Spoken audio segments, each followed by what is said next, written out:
During the afternoon of August 31st, 1939, German forces made their final preparations for the invasion of Poland. Air crews studied their targets. Tanks moved to their assault positions. Then, in the early hours of September the 1st, German soldiers dressed in Polish uniforms attacked a radio station on the German side of the border, leaving behind some bodies.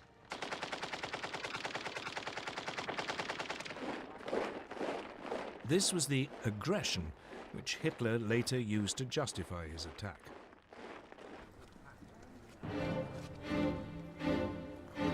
At 8 that morning, German troops pushed aside the Polish frontier barriers and mobile forces raced forward.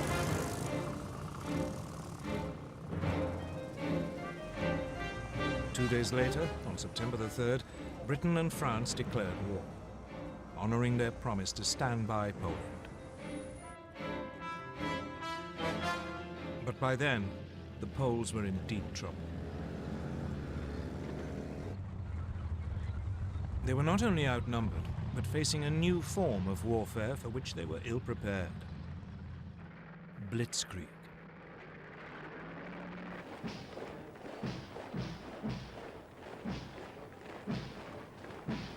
In 1939, the German army consisted of 1.5 million men.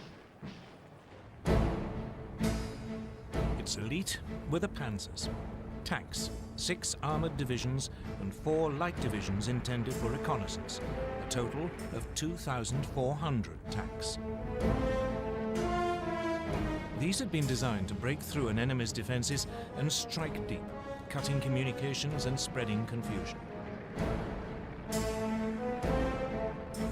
Enemy strong points would be bypassed, left to the following infantry to mop up.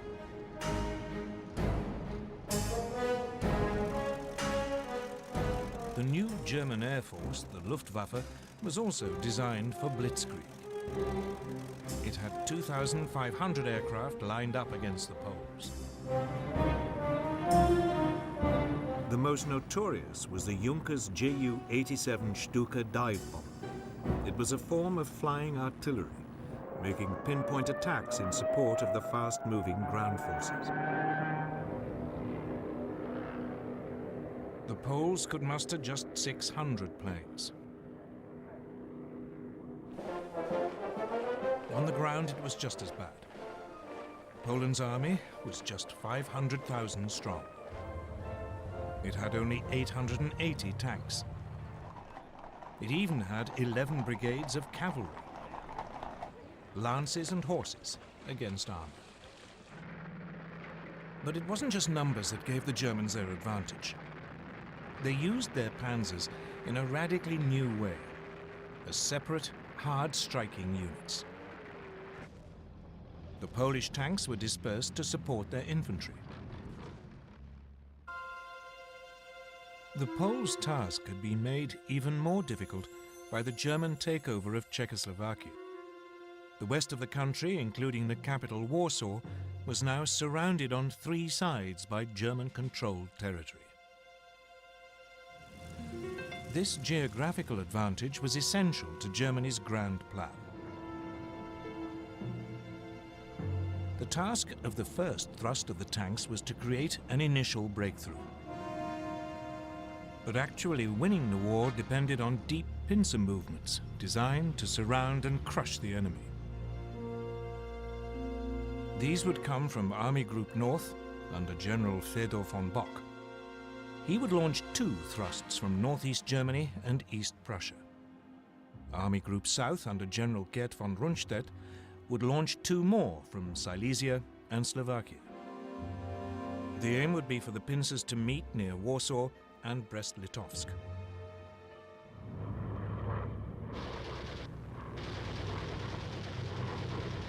From the start, it went well for the Germans.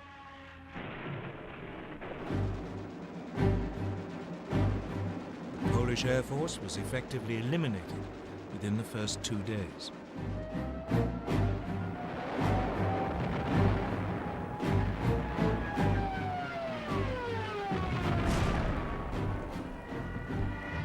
The panzers cut through and struck deep.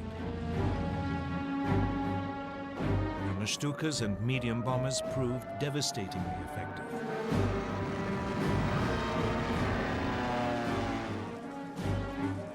The Poles were sliced apart, pinned into pockets which yielded vast numbers of prisoners.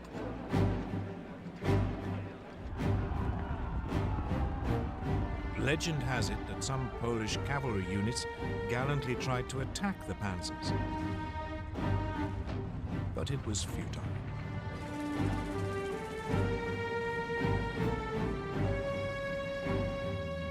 They were just brushed aside. By September the 8th, the inner pincers had met up. German troops were advancing on the outskirts of Warsaw. On September the 17th, the outer pincers met at Brest-Litovsk.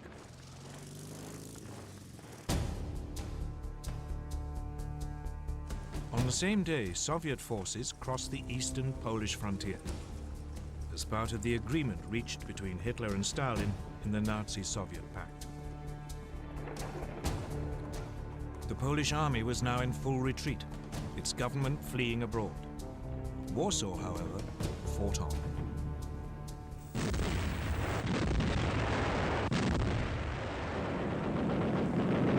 Its defenders rejected a German offer to surrender, so the full fury of the German war machine was turned on it.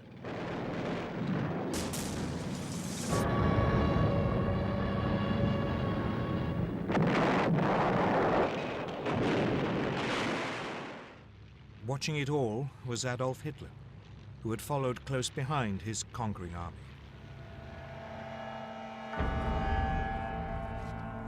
On September the 27th, Warsaw surrendered. The next day, the victors carved Poland up according to the Nazi-Soviet pact. The Soviet Union annexed slightly over half the country to the east. Germany took the rest. Both regimes began rounding up anyone who might present a danger in future. Many were murdered.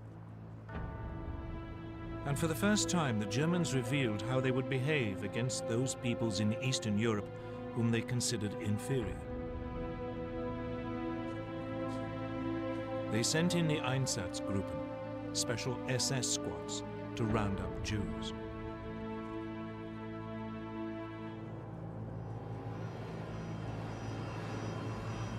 Most were forced into ghettos in the major cities, where they would be starved to death. Others were executed on the spot.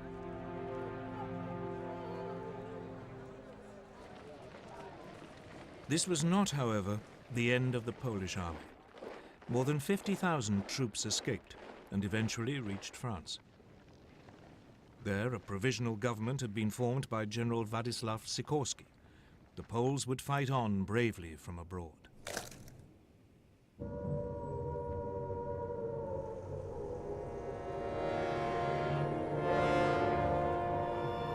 In Britain, the air raid sirens had sounded within minutes of Prime Minister Neville Chamberlain's announcement that hostilities had begun. In fact, despite their politicians' guarantees of Polish sovereignty, Britain and France had done very little to help Poland. As Hitler had gambled, they had no idea what to do once they had actually declared war. Both countries had begun mobilization. Air raid precautions were speeded up. Anti-aircraft guns were placed in major cities. Shelters were erected. Soon, children were being evacuated. Everyone had to carry gas masks, and a blackout was introduced. The British Army began to deploy its 100,000-strong expeditionary force to northern France. French troops did advance a little way inside the German border, but they refused to move beyond the protective cover of artillery range. The initiative was still firmly in Hitler's hands. And he at least knew precisely what he was going to do next.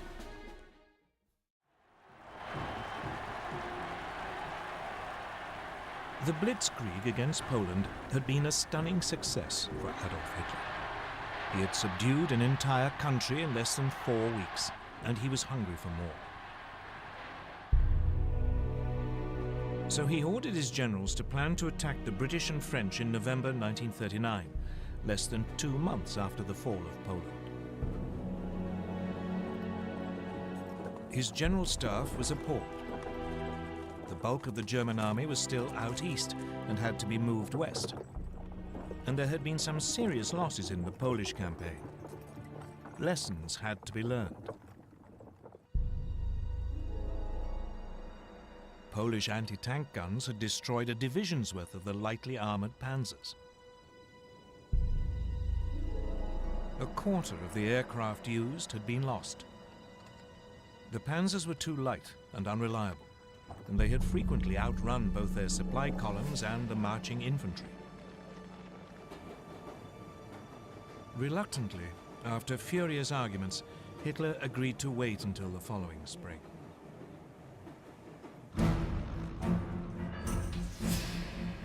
Meanwhile, his enemies were also learning lessons.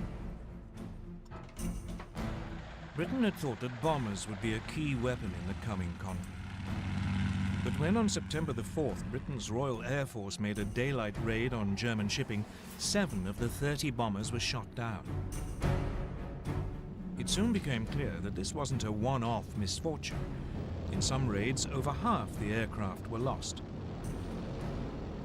British bombers just weren't up to the job. So the RAF switched to night raids, and they decided to drop not bombs but leaflets, so as not to provoke retaliation.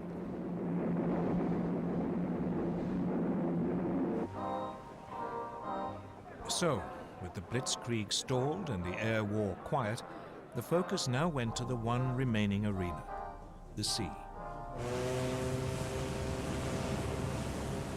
Germany's navy was still in the middle of an ambitious building program that wasn't due to finish until 1948. The commander of its submarine arm, Admiral Karl Dönitz, planned to cut Britain's supply routes across the Atlantic. For this, he wanted 300 ocean-going submarines, but he had just 38.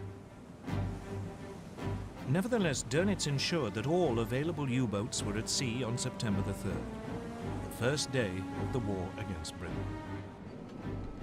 That evening, believing it to be an armed merchant cruiser, U-30 sank the liner Athenia without any warning.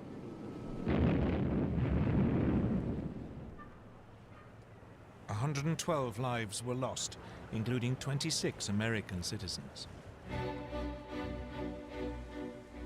The Royal Navy dwarfed its German counterpart.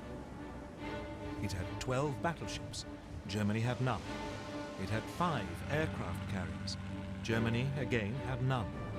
So after the Athenia, Britain declared a total blockade of German ports. But for all its size, the Royal Navy had too few escort vessels. Many merchant ships had to sail alone. And by the end of 1939, more than 100 had been sunk. It quickly became apparent that the British had woefully underestimated the submarine threat. On September the 17th, U-29 sank the British aircraft carrier Courageous.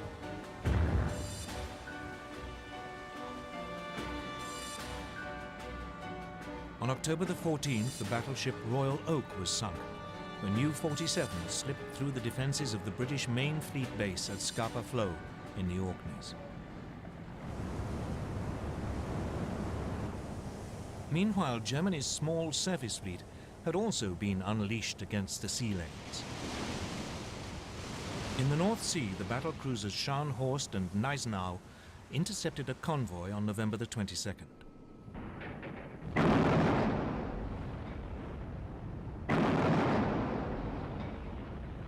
They sank its escort, the armed merchant cruiser Rawalpindi. But it was the pocket battleship Graf Spee which caused the greatest problems. Designed specifically for commerce raiding, Its 11-inch guns could overwhelm any ship fast enough to overtake it, and it had the speed to escape from any battleship. The Graf Spee had slipped away from Germany before hostilities began.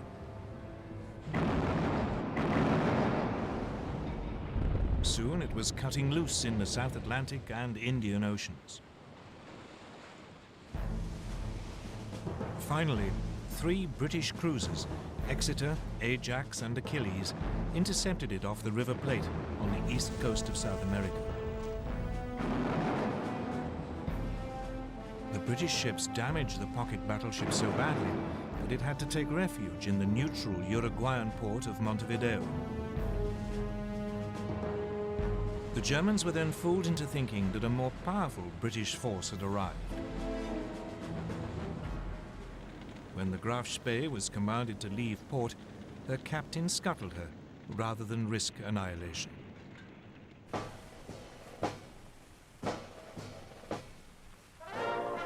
Back home, the Royal Navy crews were feted as heroes. But this was just about the only obvious success enjoyed by the British or French armed forces during the winter of 1939. Though the British did enjoy one secret victory in the technological war, which was to prove vital.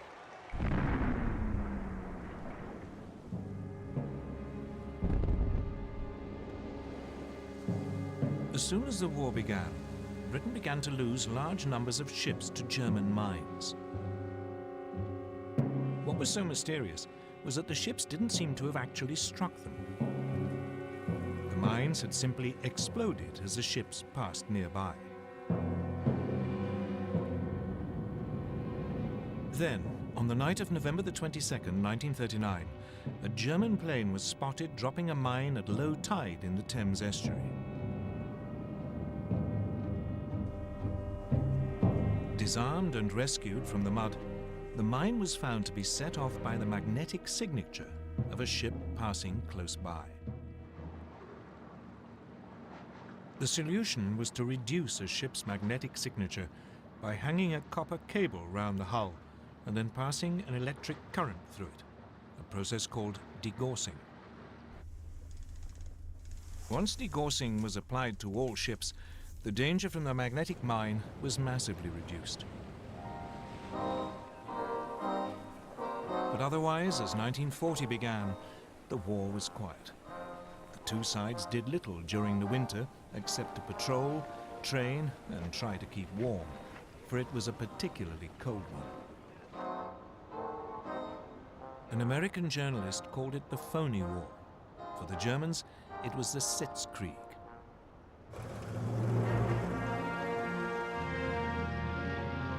In the spring, the British Expeditionary Force took up its position towards the left of the front on the Belgian border.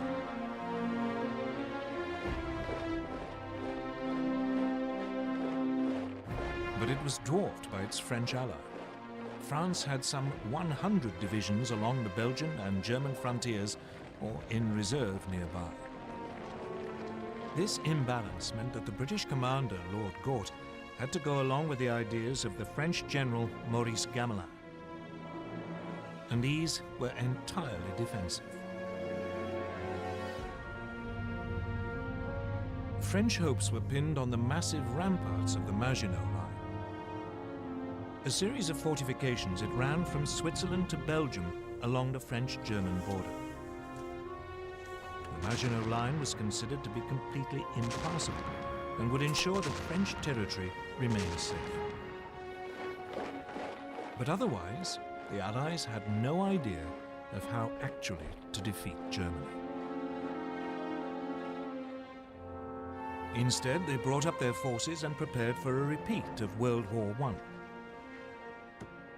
They would blockade Germany to sap its strength, and they would dig in, ready to grind down the assault which they knew must come.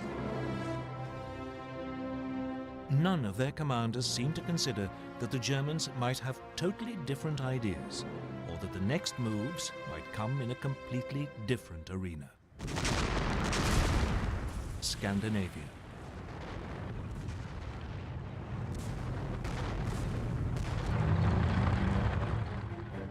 On November the 30th, 1939, a new theater of war was opened up. The Soviet Union invaded its tiny neighbor, Finland. Finland had only achieved independence from the Russians in 1918 and hated them. Soviet dictator Joseph Stalin was convinced that one day the Finns might allow the Germans in to attack Leningrad and the vital Arctic port of Murmansk. The Red Army outnumbered its Finnish opponents by more than 10 to 1. The invasion should have been a walkover. But its leadership had been devastated by Stalin's terrible purges. The Finns were led by General Gustav Mannerheim. He fought back using hit-and-run tactics amid the deep snow, often on skis. The Soviet troops, confused and poorly led, suffered massive losses. Finland's gallant resistance caught the imagination of the British and French. Soon they were planning to send help via Norway and Sweden. The fact that this might suck two neutral countries into the war was ignored.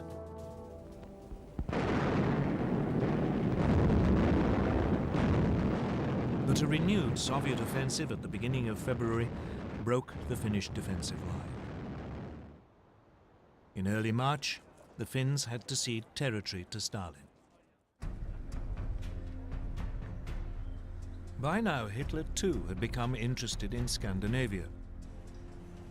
The Nazi war machine relied on iron ore from Sweden. In the winter months, the only way it could get to Germany was via the Norwegian port of Narvik. If the Allies landed in Norway, this vital supply could be cut off. So he ordered plans to be prepared for an invasion of Norway. Denmark, which was in the way, would also have to be seized. The Norway theatre heated up on February the 16th, 1940. The British destroyer Cossack boarded the German supply ship Altmark in a Norwegian fjord to release prisoners.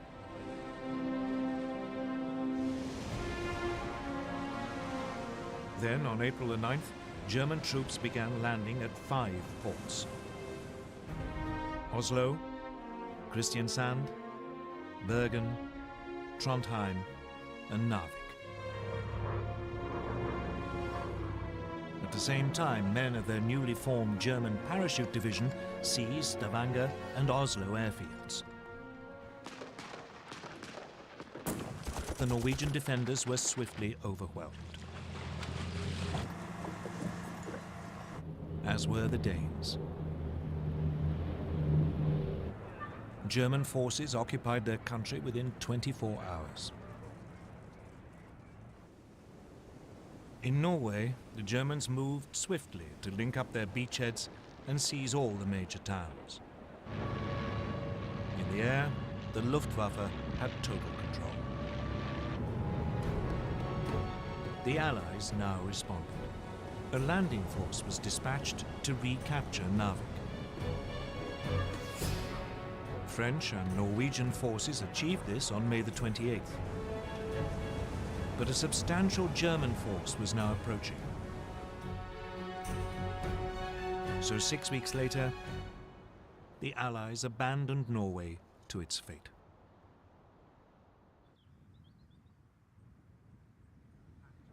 Hitler had spent most of that winter and spring at his country retreat, the Berghof in southern Bavaria.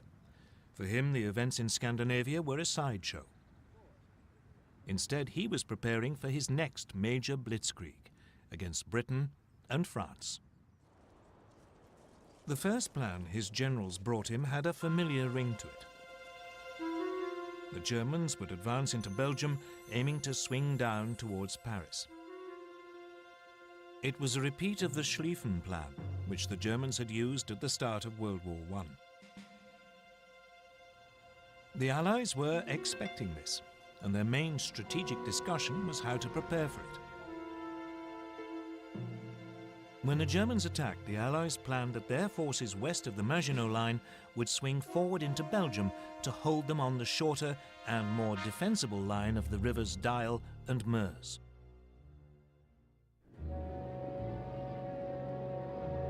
Then, on January the 10th, 1940, a German liaison aircraft lost its way and crashed in Belgium. A copy of the German plan was found.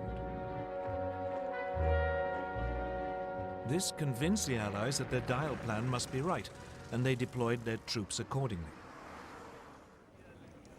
Unfortunately, the same event made the Germans alter their ideas entirely. Chief planner General Erich von Manstein had always thought the original plan unimaginative. He was worried that the German forces would become bogged down, as in World War I, and that his country would lose a long, drawn-out war. So he proposed to Hitler that the main thrust should be made at the point where the Maginot Line ended, and where the Allies were most vulnerable as their Western armies moved forward.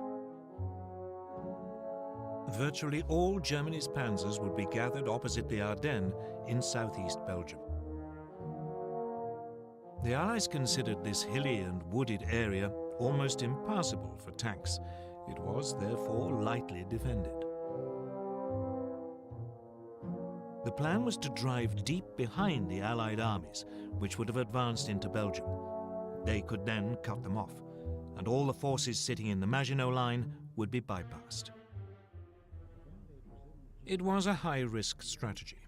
The German armor could become stuck in the forest, but Hitler loved it. So the German forces were redeployed without the Allies knowing.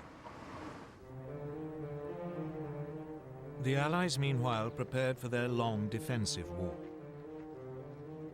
In addition to the formidable barrier of the Maginot Line, they had a slight advantage both in manpower, some 110 divisions available against 95 German, and in armor, about 3,000 vehicles against 2,700. The French also had the better tanks. Their 32-ton Char Bay had both 75 and 47mm guns. Its disadvantage was that the main gun was mounted in the hull, and so was difficult to aim. The other gun was in a one-man turret, from which the commander had to control the tank as well as man the gun. In contrast, the newest German design, the 17-ton Panzer Mark IV, had a 75mm gun in a spacious three-man turret, so its crew could work as a team, though only about 100 were available.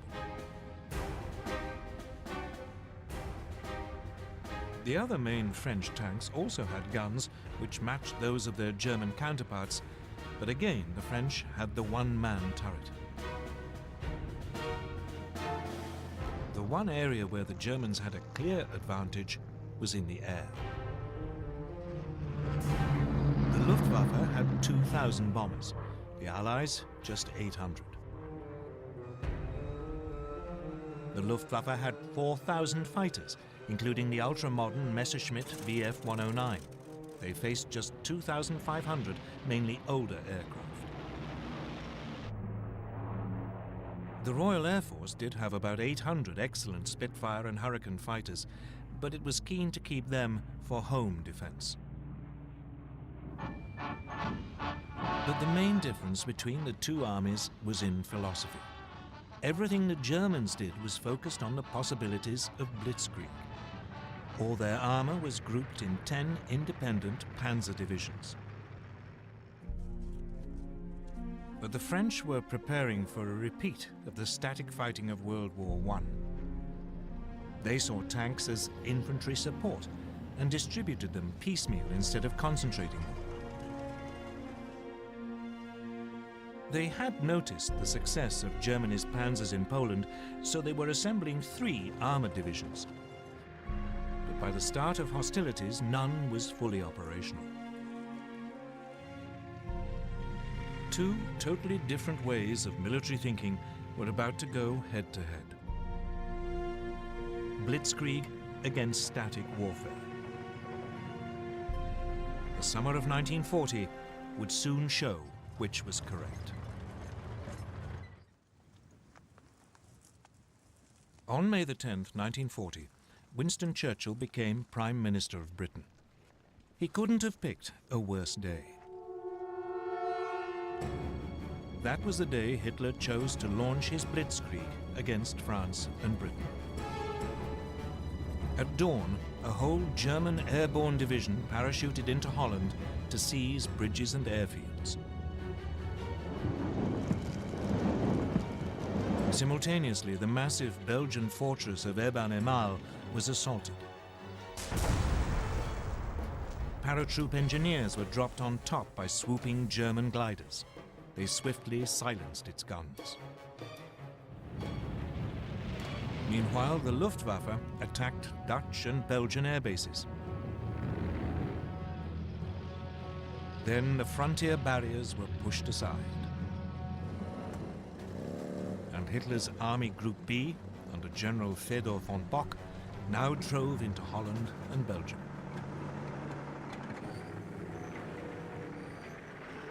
As planned, the French and British armies along the Belgian border moved forward to their new defensive line along the Dyle and Meuse rivers.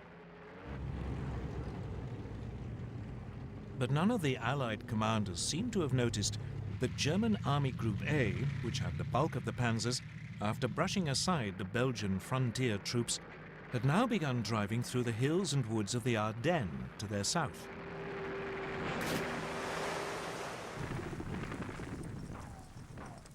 Meanwhile, the Germans were pushing rapidly through Holland.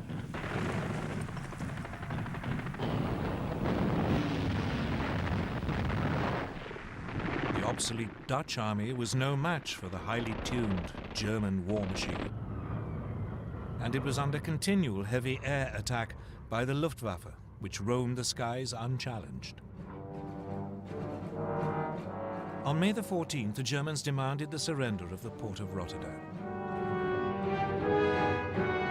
A large force of bombers took off as the Dutch hesitated. While they were airborne, the Dutch agreed to surrender the city, but apparently a recall message never reached the bombers.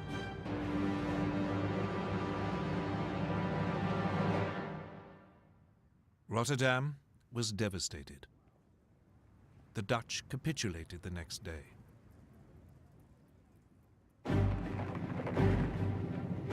Then came the hammer blow. The thing that British and French planners had thought impossible had happened. German panzers were through the Ardennes and had reached the Meuse by the evening of May the 12th.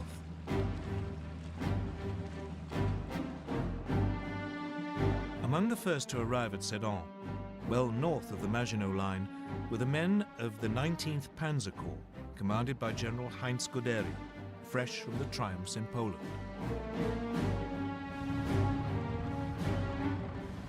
Guderian now showed how Blitzkrieg should be done. He ignored the troops in the Maginot Line, and he didn't wait for his own infantry to catch up. He pushed straight on. The next day, assault troops crossed the River Meuse.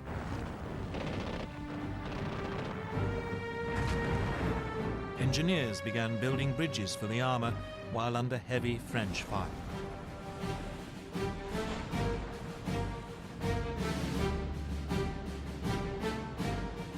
On the 14th, the panzers began crossing. That evening, Guderian's bridgehead was 8 miles deep. The French troops, stuck in the Maginot Line, were too immobile to intervene. Allied bombers made despairing attempts to destroy the German bridges.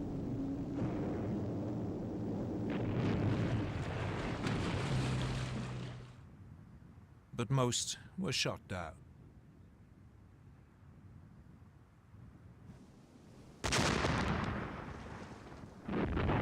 All the while, German artillery pounded the French defenses while the Stukas screamed in.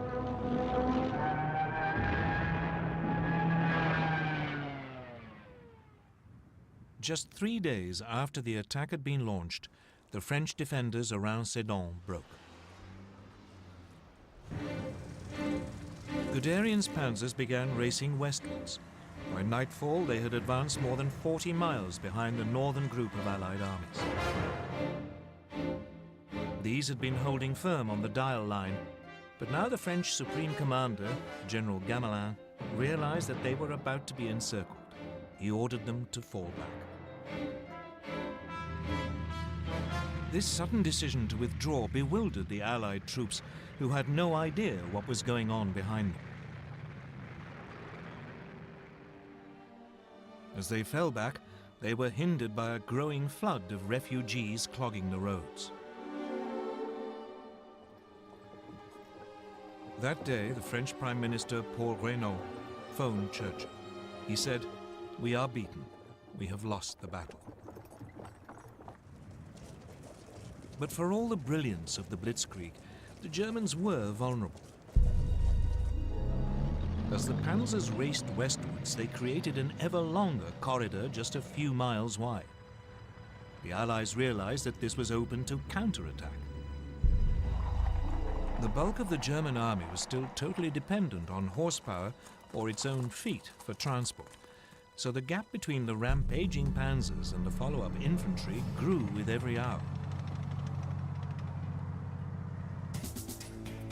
On May the 17th, Colonel Charles de Gaulle, commander of one of the newly formed French armored divisions, made the first of 2 attempts to cut through the German line near Crécy.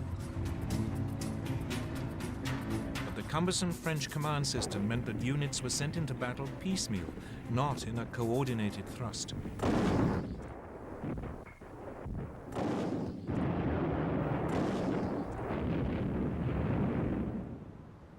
The Germans had little difficulty warding off both attacks, inflicting heavy casualties. It seemed that nothing could now stop Guderian. He plunged on, further and further into France. By the 19th, his lead units were past Péronne. On the 20th, in an extraordinary 56-mile dash, Amiens had been taken by lunchtime. L'Abbeville, just 14 miles from the English Channel, was seized by 9 that evening. And at midnight, a battalion of the 2nd Panzer Division reached the coast at Noyelles. The Germans had split the Allied front in 2. Everything now depended on whether they could defend this long, thin corridor, or whether the Allies could successfully counterattack.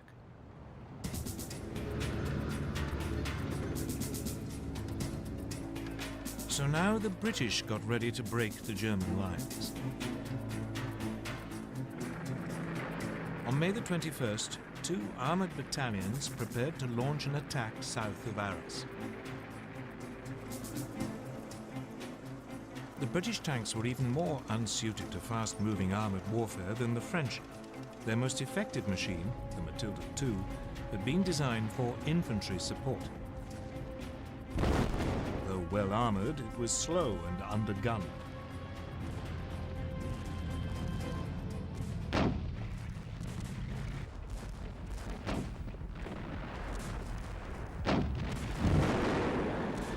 The Germans had little trouble in repulsing the attack. But it did have an effect. By now, the German High Command were becoming worried by their extended lines of communication. So, for the time being, driving south into the rest of France was put on hold until the infantry had caught up. The priority was to turn north and eliminate the British Expeditionary Force and the French First Army fighting beside it. On May the 22nd, Guderian and the panzers began their attack to destroy the Allied armies. These were now pulling back to the ports of Boulogne, Calais, and Dunkirk, but they were trapped. On May the 23rd, General Alan Brooke, commander of British II Corps, wrote, "Nothing but a miracle can save the British Expeditionary Force." 2 days later, the Germans seized Boulogne.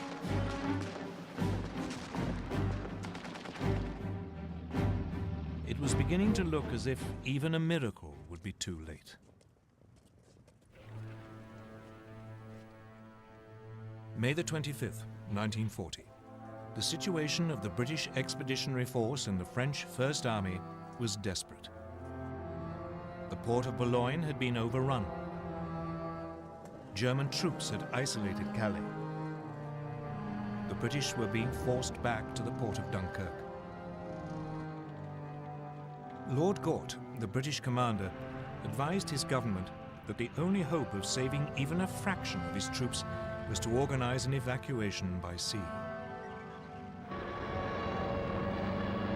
But as the dive bombers screamed down and the panzers were poised for the final assault, evacuation seemed a forlorn hope.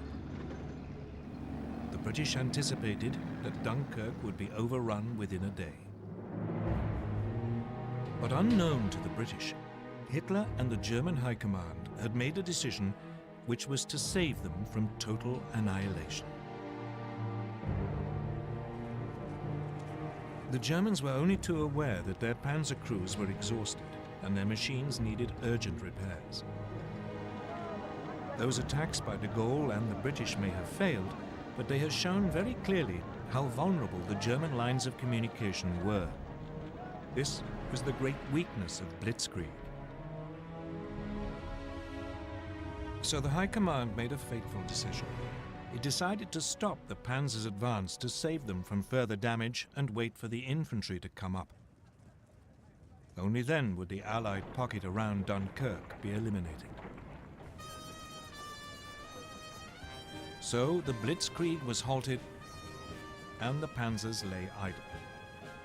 They would not advance for 2 days, just enough to buy the British in particular a little time to prepare. As the tanks waited, the only major action was in Calais. There the British and French garrison refused to surrender. Instead, they had to be overrun in 3 days of bloody hand-to-hand fighting. When the panzers got going again 2 days later on May the 26th, the weather had changed.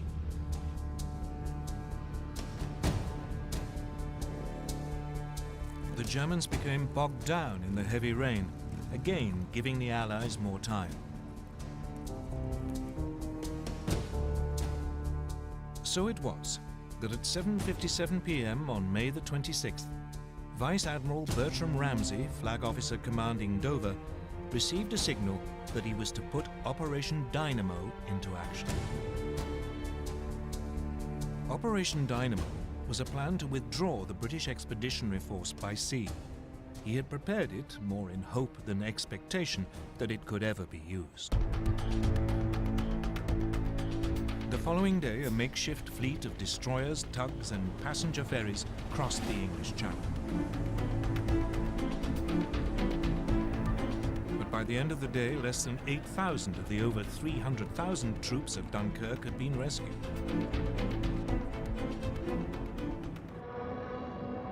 The port was under such heavy air attack that it could not be used. And the ships could not get in close enough to the beaches.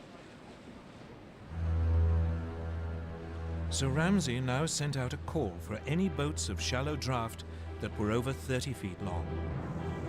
Hundreds of cabin cruisers, fishing boats and barges were gathered from harbours all over southern England and sent across the Channel, often crewed by their civilian owners. The little ships worked on the beaches of Dunkirk, ferrying troops out to the larger boats, waiting to take them to safety.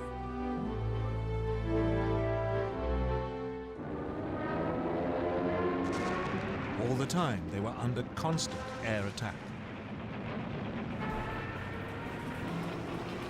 The British Air Force threw every fighter it possessed into the battle to drive the Luftwaffe off.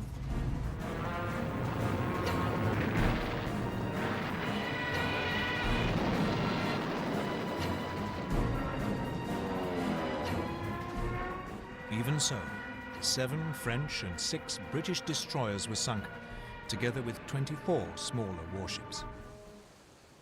A quarter of the 665 small boats never got home.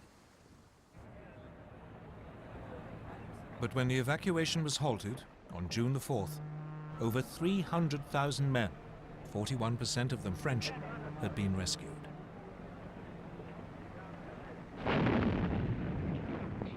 None of this would have been possible without the heroism of the French army. It played a vital role in slowing down the German advance.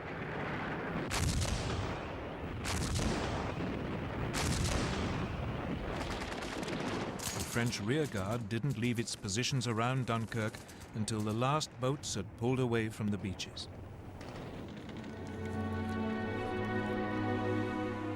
One British officer compared them to the last stand of the Spartans at Thermopylae. Even so, the British army had lost most of its heavy weapons.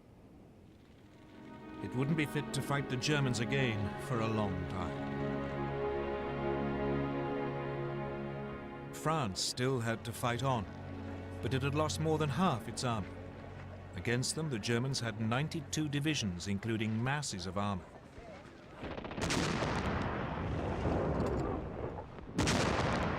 At 4 in the morning of June the 5th, a short bombardment began the final destruction of France.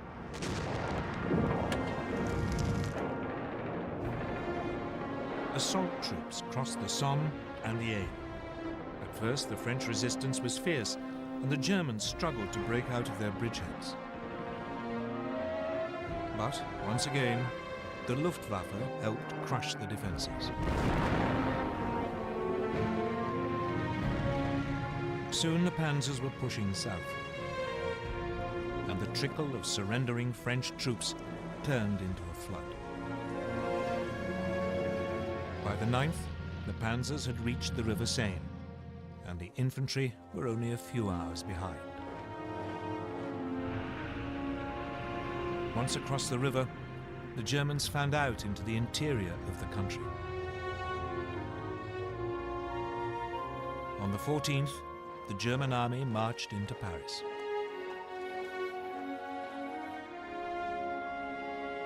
The swastika was raised on the Eiffel Tower.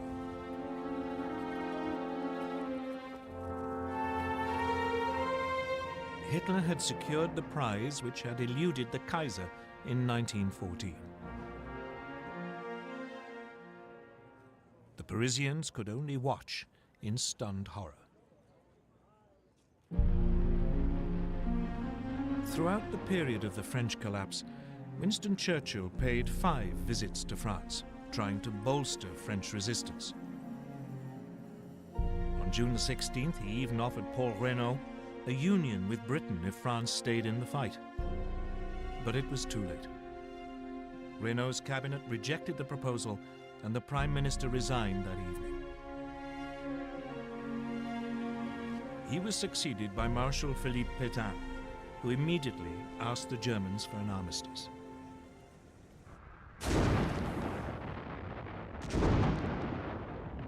It was only now that the Germans finally began to attack the Maginot Line, which had been left isolated. After a heavy artillery bombardment, the French defenders offered only token resistance before the German troops occupied the forts.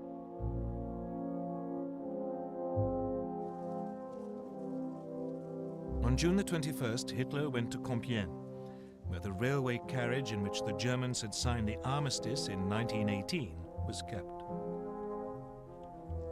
As a French delegation entered the carriage, he handed them his terms and then left. The French insisted on consulting their government, but the next day they were told that if they didn't sign immediately, the panzers would roll again. They signed, and the humiliation of France was complete.